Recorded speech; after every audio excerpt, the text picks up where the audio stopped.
When I was very young, I had two best friends, my mum and my pet tortoise, Shelley. But by the time I'd hit the hormonal heights of being 15 years old, I ditched any notion of my mum being my friend. I mean, she was old, right? Certainly not cool. And seemingly irrelevant to the rest of my life.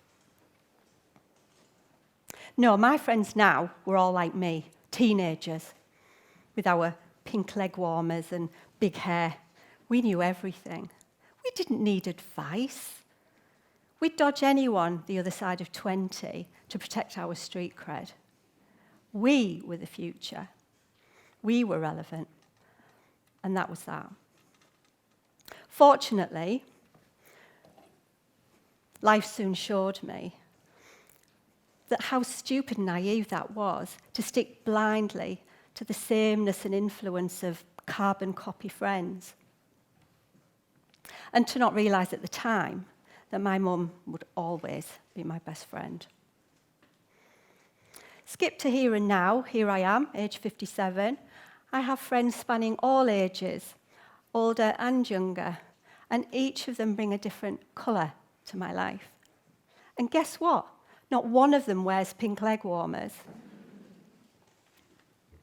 In my line of work, I connect people through meaningful communication. So I want to invite you to think about who you're connected to through your friendship circle.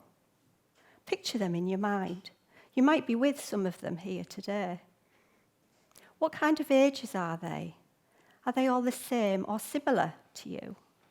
Or do you have a rich, colourful mix of age-diverse friends in your life? Here's another thought. When you walk into a room like this one, and you see lots of strangers, do you automatically navigate towards the ones that look more of a similar age to you? It's a natural human instinctive thing to do because we're always looking for acceptance socially.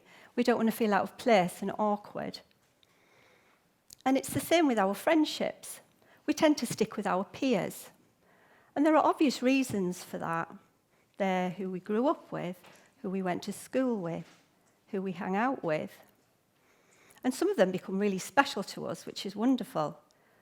But how do they alone help us to keep growing and learning? Sat in this audience here with you today are people of all ages and all generations. So first of all, how cool is that? I want you to give yourself a round of applause for being so diversely brilliant.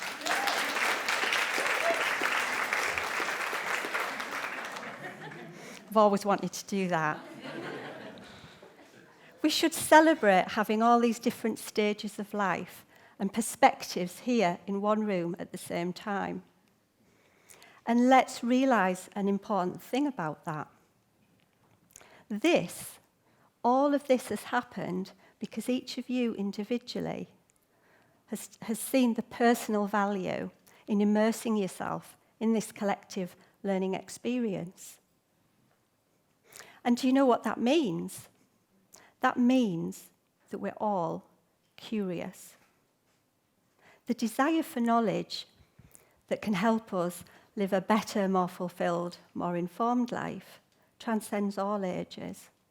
It's our natural human state. And that's a fantastic thing. But some things are unhelpful, like the negative influence of the media. I'm talking about the obsessive labelling and stereotyping of different generations to such a polarising degree that we have young people dismissing older people as redundant, nothing to see here, and older people believing that the younger generations are just simply unfathomable and best to be avoided at all costs. So to be a bit more specific, let me give you some examples of this lazy, divisive labelling. Take me.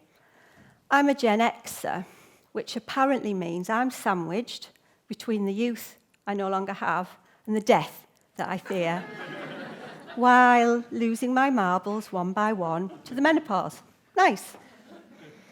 My children are millennials, Gen Y. Now, millennials are derided by older people for spending more money on things like avocado toast and yoga mats than they'd ever bother saving to buy a house.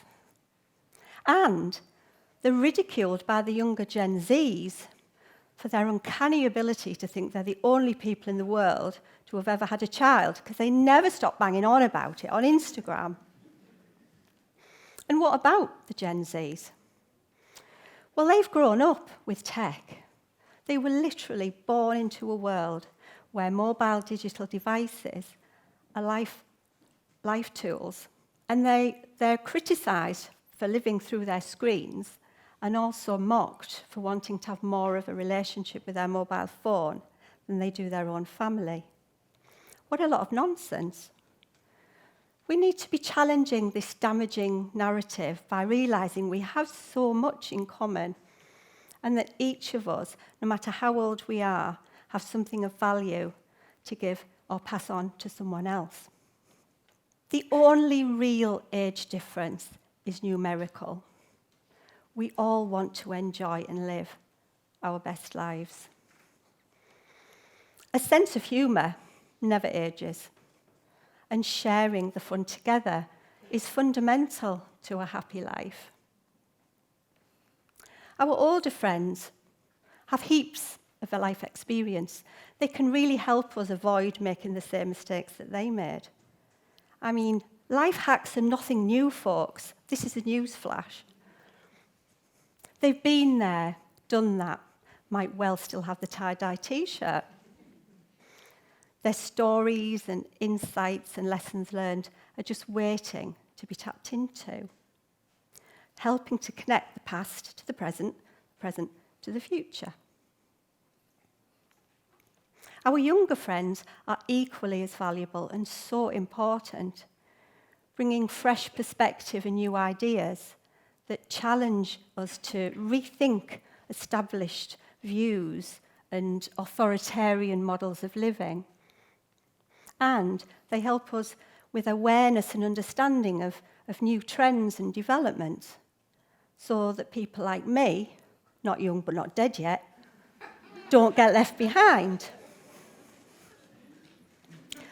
Brought together through friendship, we can really be in a much stronger position to tackle life's challenges by connecting the wisdom that's already been curated with the fresh thinking and energy of those being handed the baton. I want to share with you a stunningly simple but thought-provoking quote from none other than Albert Einstein. Now, before we look at that, Albert, not only from a different generation, but from a whole other era, and yet here he is at TEDx in Teesside. His wisdom is so still relevant and valuable to us. So let's have a look at that. The only source of knowledge is experience. Just let that think in a moment. It's pretty powerful, and it's so true, isn't it? But as individuals, we can only experience so much in one lifetime. So it's only then by inviting and adding other people's perspectives into our lives that we can begin to think and feel more expansively. The knowledge that we've got access to through other people is limitless, and it roots us in this world through a much deeper sense of belonging. The truth is, we all have a story or an experience that has given us some little extra insight or understanding of life. Why would you want to keep that to yourself when there's somebody down the street or at the gym or the local school who could really benefit from hearing it?